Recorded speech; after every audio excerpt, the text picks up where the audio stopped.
ഇന്ത്യയും പാകിസ്ഥാനും തമ്മിൽ നടത്തിയ 4 യുദ്ധത്തിലും ജയം ഇന്ത്യക്കായിരുന്നു.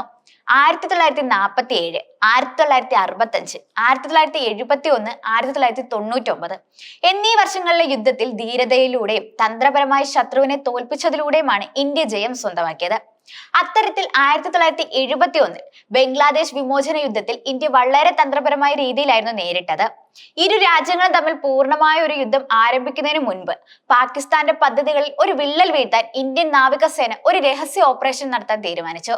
പാകിസ്ഥാൻ സൈന്യം ഇതിനകം തന്നെ ബംഗ്ലാദേശിൽ താവളം സ്ഥാപിച്ചിരുന്നു. അവർക്ക് ഭക്ഷണം, ആയുധങ്ങൾ തുടങ്ങിയ സാധനങ്ങൾ ആവശ്യമായിരുന്നു. പാകിസ്ഥാനിൽ നിന്ന് ഈ വസ്തുക്കൾ അവർക്ക് എത്തിക്കാൻ വ്യാപാരി കപ്പലുകളും മറ്റ് കപ്പലുകളും ഉപയോഗിച്ചിരുന്നു.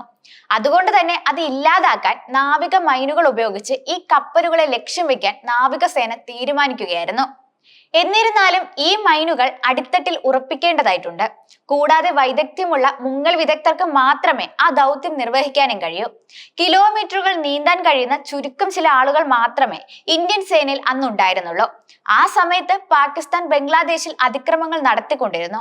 ഇത് താമസക്കാരെ ഇന്ത്യയിലേക്ക് പ്രവേശിക്കാൻ പ്രേരിപ്പിക്കുകയും ചെയ്തു.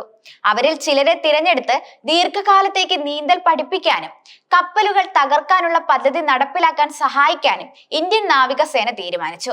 ആ സമയത്ത് കപ്പലുകൾ പൊട്ടിത്തെറിക്കാൻ കഴിയുന്ന തദ്ദേശീയമായി നിർമ്മിച്ച ആയുധമായ ലിംപൈറ്റ് മൈനുകൾ അവർക്ക് ഉപയോഗിക്കേണ്ടി വന്നു.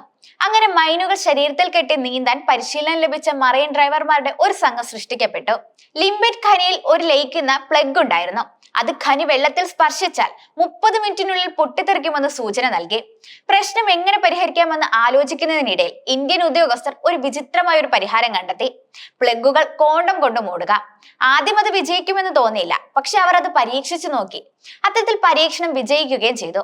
പിന്നീട് അവർ മൊത്തത്തിൽ കോണ്ടം ഓർഡറുകൾ അയക്കാൻ തുടങ്ങി. കോണ്ടങ്ങളുടെ വൻതോതിലുള്ള ഓർഡറുകളെ കുറിച്ച് നാവിക ആസ്ഥാനം ആശങ്കാകുലരായി. മുഴുവൻ സാഹചര്യവും വിശദീകരിച്ച് കുറച്ച് ആളുകൾക്ക് മാത്രം അറിയാവുന്ന വിധത്തിൽ പദ്ധതി നടപ്പിലാക്കി. ഓരോ മുങ്ങൽ വിദഗ്ധനും തന്റെ ശരീരത്തിൽ 4-5 മൈനുകൾ കെട്ടി കപ്പലുകളുടെ അടിത്തട്ടിൽ ഒട്ടിക്കും. ഈ പ്രവർത്തനത്തിൽ പാകിസ്ഥാൻ അവരുടെ നിരവധി കപ്പലുകൾ നഷ്ടപ്പെടുകയായിരുന്നു.